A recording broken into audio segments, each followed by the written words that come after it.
recently attended something of a State of the Union for Audi's high-performance offerings. After a day spent flogging the new S4, S5 Cabriolet, and R8 5.2 at Infineon Raceway near Napa, California, we can say that the state of Audi's performance union is strong. No one would describe the standard 420 horsepower Audi R8 as slow. Still, its chassis is so capable and so balanced that a more powerful version just made sense. That's where the R8 5.2 steps in. The 5.2 refers to its naturally aspirated 5.2-liter V10 engine. Intake and exhaust aside, this is essentially the same engine powering the Lamborghini Gallardo. And oh, how it rocks! The V10 puts out 525 horsepower, has a ludicrous 8,700 RPM redline, and when pushed, it sounds like a chorus of Barry White clones trapped in a nuclear centrifuge.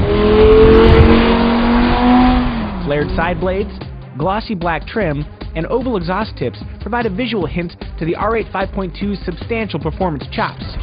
3.7 second 0 to 60 acceleration, an impeccably balanced chassis, adaptive magnetic ride suspension, precise communicative steering, and quattro all-wheel drive, albeit with serious rear-drive bias, make the R8 5.2 a thrilling and staggeringly quick car on the racetrack.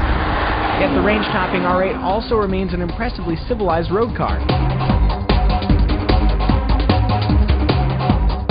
Simply brilliant.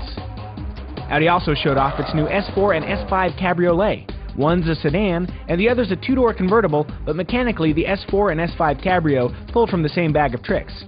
Under the hood is a 3-liter supercharged engine. That's right, the T badge on the side stands for supercharged.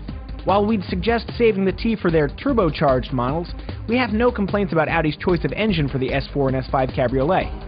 With 333 horsepower at the ready and quattro all-wheel drive putting it to the ground, the S4 sedan leaps from a standstill to 60 miles per hour in 4.9 seconds.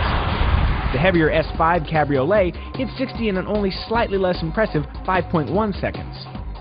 There are two big stories for the Audi S brothers. One is a new 7-speed dual-clutch transmission. It works great, swapping gears with the blinding speed we've come to expect from modern twin-clutch transmissions. The other is a torque-vectoring rear differential that Audi claims eliminates understeer by overdriving the outside rear wheel. We won't call their claim bogus, but we will share the following shots of the S4 gracefully plowing off its front tires.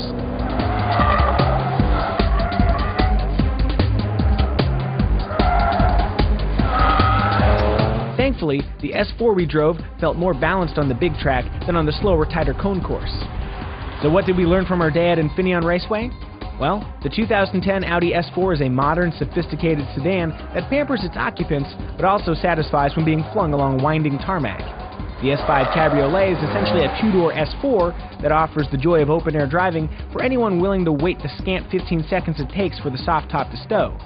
And if anyone with a pulse, trust fund, and the ability to drive a car wants to peg their fun meter on the road or the track, we heartily recommend the $147,000 Audi R8 5.2.